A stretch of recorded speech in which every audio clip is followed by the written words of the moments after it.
السلام علیکم ورحمۃ اللہ وبرکاتہ۔ کیسے ہیں آپ سب حضرات؟ امید کرتا ہوں کہ آپ سب خیر و عافیت سے ہوں گے۔ آپ لوگوں نے بہت سے بریلوی خطیبوں کی زبان سے یہ عقیدہ سنا ہوگا کہ اللہ رب العزت نے اپنے نبی حضرت محمد صلی اللہ علیہ وسلم کو ہر چیز کا اختیار دیا ہوا ہے، اور آپ صلی اللہ علیہ وسلم کو اگر مدد کے لیے پکارا جائے تو آپ ہماری پکار کو سنتے بھی ہیں اور مدد بھی فرماتے ہیں۔ اور یہی بات وہ اولیاء اکرام کے بارے میں بھی کہتے ہیں کہ اللہ کے جو نیک بندے ہوتے ہیں، اولیاء ہوتے ہیں، ان سے اگر مدد مانگی جائے حالانکہ وہ دنیا سے جا چکے ہیں، تب بھی وہ ہماری پکار کو سنتے ہیں اور ہماری مدد کے لیے حاضر ہوتے ہیں۔ یہ عقیدہ آپ نے بہت سے بریلوی خطیبوں کی زبان سے سنا ہوگا۔ تو آخر اس عقیدے کی قرآن و سنت سے کیا دلیل ہے؟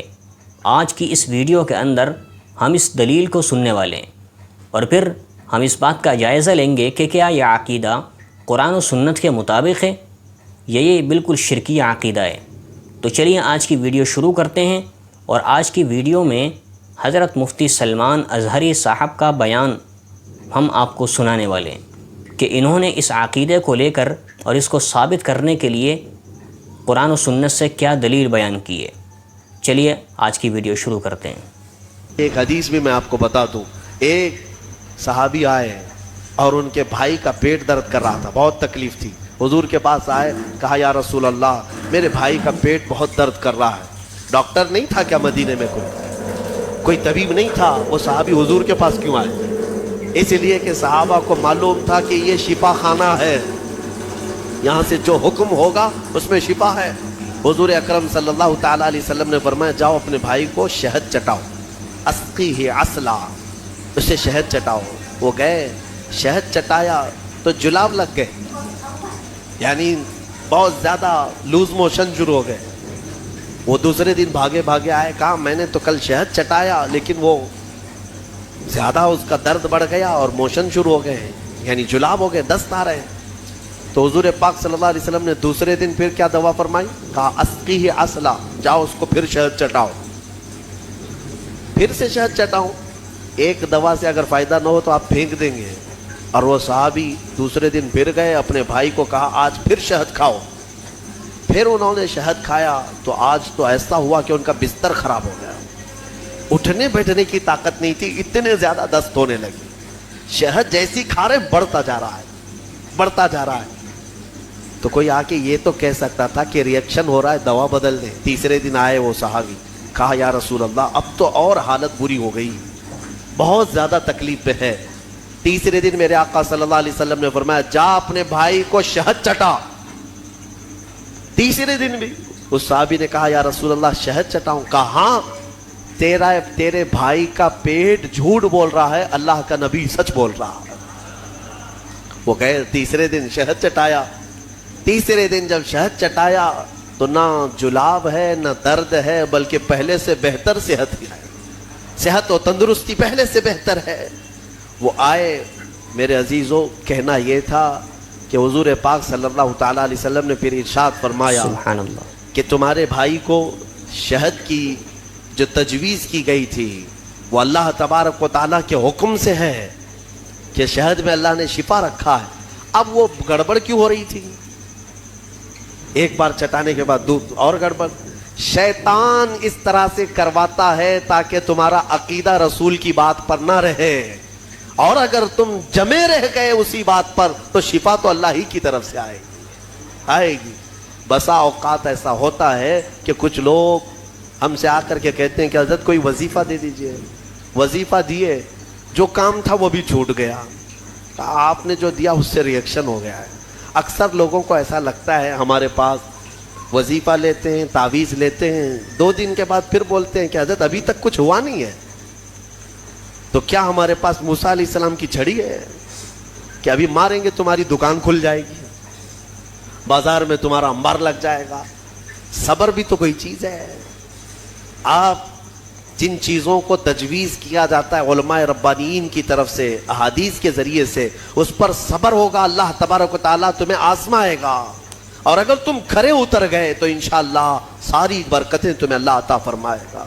ایک چیز دوسری، ایک صحابی آئی حضور کے پاس، ان کا بیٹا گونگا تھا، بولتا نہیں تھا، 8 سال کا یا 9 سال کا بچہ تھا، پیدائشی، بولتا نہیں.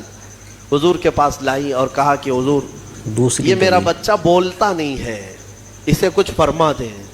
بولنے کی طاقت دینا اللہ کا کام ہے. وہ صحابیہ حضور کے پاس کیوں آئی؟ شرک کرنے آئی تھی؟ نعوذ باللہ من ذالک. صحابہ کا عقیدہ یہی تھا، بخدا خدا کا یہی ہے در، جو بریلی کے امام نے ہمیں سکھایا ہے. بخدا خدا کا یہی ہے در، نہیں اور کوئی مفر مقر. جو وہاں سے ہو یہیں آ کے ہو، جو یہاں نہیں تو وہاں نہیں. ہاں وہ آئی اور حضور کے پاس لے آئی. حضور پاک صلی اللہ تعالیٰ علیہ وسلم نے ان کو، اس بچے کو کیا دعا دی، کیا دوا دی، کیا وظیفہ دیا؟ کچھ نہیں. سامنے بٹھایا، بچہ سامنے آیا. رسول کریم صلی اللہ تعالیٰ علیہ وسلم نے اس بچے کا نام لے کر کے کہا کہ قل من انا، اے بچے بول میں کون ہوں. سوال حضور نے فرمایا، وہ گونگا پیدائشی بول پڑا، اشہد انک محمد رسول اللہ، میں گواہی دیتا ہوں کہ آپ محمد اللہ کے رسول ہیں.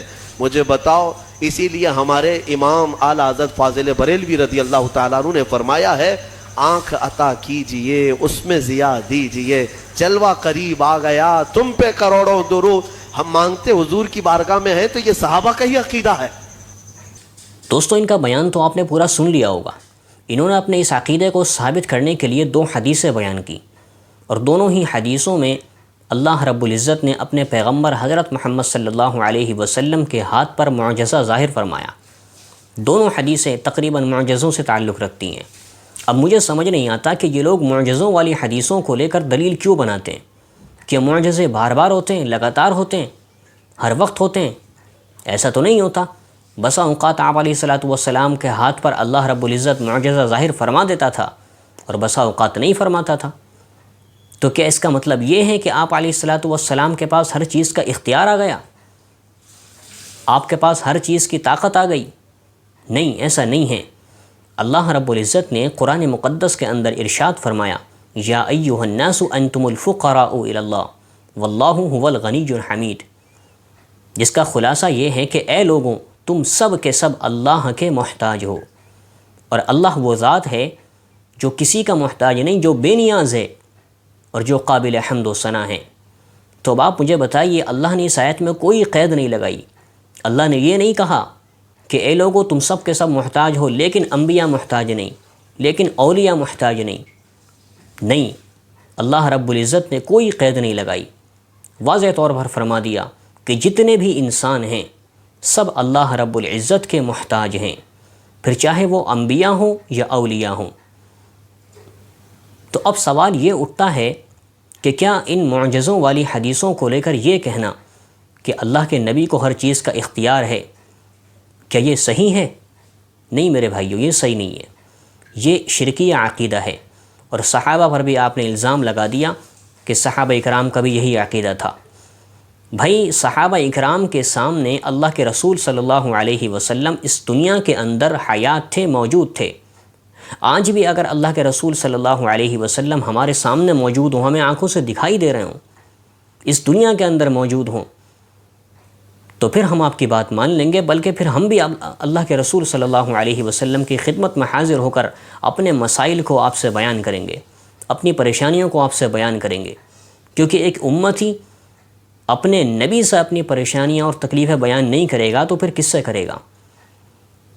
لیکن اس کے لیے ضروری یہ ہے کہ اللہ کے رسول صلی اللہ علیہ وسلم اس دنیا میں موجود ہوں. لیکن آپ اب اس دنیا سے جا چکے ہیں، اس لیے اب اگر کوئی یہ عقیدہ رکھتا ہے کہ اللہ کے رسول ہر جگہ حاضر ناظر ہیں اور ہماری پکار کو یہیں سے بیٹھ کر سنتے ہیں اور ہماری مدد کے لیے حاضر ہو جاتے ہیں، تو پھر وہ خالص شرک کر رہا ہے، خالص شرک کر رہا ہے. اور مشرک کی سزا اللہ نے بہت سخت بیان کی ہے کہ مشرک کی معافی نہیں ہے. تو اس لیے یہ عقیدہ قرآن و سنت کی روشنی میں بالکل شرکیہ ہے، اس سے بچنا چاہیے. اللہ کے سوا کوئی کسی چیز کا اختیار نہیں رکھتا، یہ بات آپ کو خوب یاد رکھ لینی چاہیے. اور اس میں ایسا نہیں ہے کہ اللہ کے رسول صلی اللہ علیہ وسلم کی شان نعوذ باللہ گھٹ گئی یا اولیاء کرام کی شان گھٹ گئی، نہیں، بلکہ اس میں اللہ کے رسول کی، اولیاء کرام کی شان اور زیادہ بلند ہو جاتی ہے.